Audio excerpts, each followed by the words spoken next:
tout juste d'arriver à ce fameux ruban pour cette cérémonie de coupure de ruban qui, comme je le disais, consacrera cette inauguration officielle. Jean-Jacques de Peretti est encadré de nombreux élus locaux, comme vous pouvez le constater sur ces images de François Marlin. Le président de la Chambre de commerce et d'industrie, M. Jean-Claude Lubin, ainsi que le préfet de région juste derrière.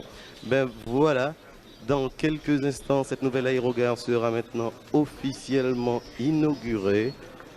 Comme le veut la tradition, le ruban est coupé en plusieurs parts, des parts qui seront distribuées ensuite aux différents représentants, aux différents élus et représentants d'assemblées locales. Voilà, Émile Cabra qui reçoit son bout de ruban. J'aperçois monsieur le préfet juste derrière. Émile Cabra, président du conseil régional. Le député André Le Sueur également est présent.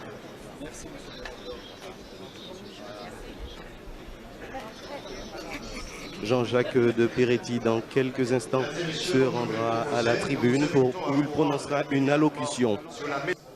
Alors vous le voyez, il est en train d'atterrir sur la piste du Lamentin. Est-ce qu'il y a des dispositions particulières pour atterrir? Le pilote va procéder à une manœuvre délicate qui s'appelle l'arrondi et qui consiste à annuler le tour de descente progressivement pour arriver à une vitesse de descente nulle au toucher des roues. Simultanément, voilà, on vient de voir la petite fumée qui se dégage de l'impact. Le nez est posé. Il passe des reverse, autrement dit, il inverse la poussée des réacteurs pour freiner l'appareil. On l'entend d'ici même. On entend le bruit, oui. Et il va donc ensuite freiner pour s'immobiliser et dégager la piste. À quel moment il baisse son nez précisément? Il baisse son nez lorsqu'il est en configuration d'approche, autrement dit, il a procédé à cette manœuvre il y a quelques minutes lorsqu'il est aligné sur l'axe de piste après avoir effectué son dernier virage. C'est différent de piloter un 747 d'un Concorde. Quelle est un petit peu la différence? C'est plus compliqué? La différence tient aux caractéristiques aérodynamiques de l'avion que l'on voit très bien sur l'image. Concorde a une aile magnifique et on peut dire c'est presque de l'art. C'est une aile gothique et pour ceux qui auront la chance de s'approcher de l'appareil, ils verront que c'est une aile extrêmement travaillée au point de vue surface et au point de vue cambrure. La cambrure de l'aile est variable sur toute la longueur de l'aile.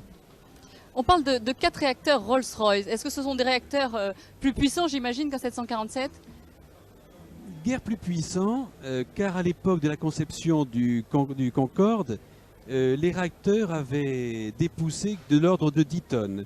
Et Concorde a utilisé des réacteurs très performants pour l'époque et qui produisent cette poussée d'environ 10 tonnes par réacteur, ce qui est déjà énorme. Très vite, hein, vraiment, je peux vous dire que ça va très vite. Alors, on va avoir quelques petites difficultés à rentrer, parce que le Concorde, eh ben, c'est tout petit, c'est un avion tout en long et assez étroit.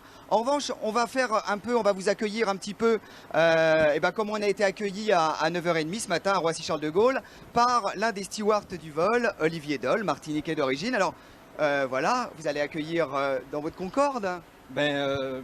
Bonjour, je suis très fier d'arriver aujourd'hui à Fort-de-France. Je suis d'autant plus fier d'arriver à Fort-de-France que c'est dans le nouvel aérogare. J'espère que c'est formidable. Voilà. D'accord. Alors on va essayer d'avancer un tout petit peu, mais vous allez voir, c'est très très étroit. Hein. Alors là, je ne sais pas du tout si on va y arriver. Voilà, venez. Voilà, venez. Voilà, ça va être très très dur, parce que je vous avertis, c'est vraiment très étroit, hein, le Concorde. Voilà, alors là, on va peut-être passer par ici pour permettre aux passagers de passer. Voilà, excusez-nous, on va... Voilà, juste par ici. Voilà, la caméra fait comme le Concorde en arrivant vers l'aéroport du Lamentin. Demi-tour. Voilà. Avec le cockpit. Recule.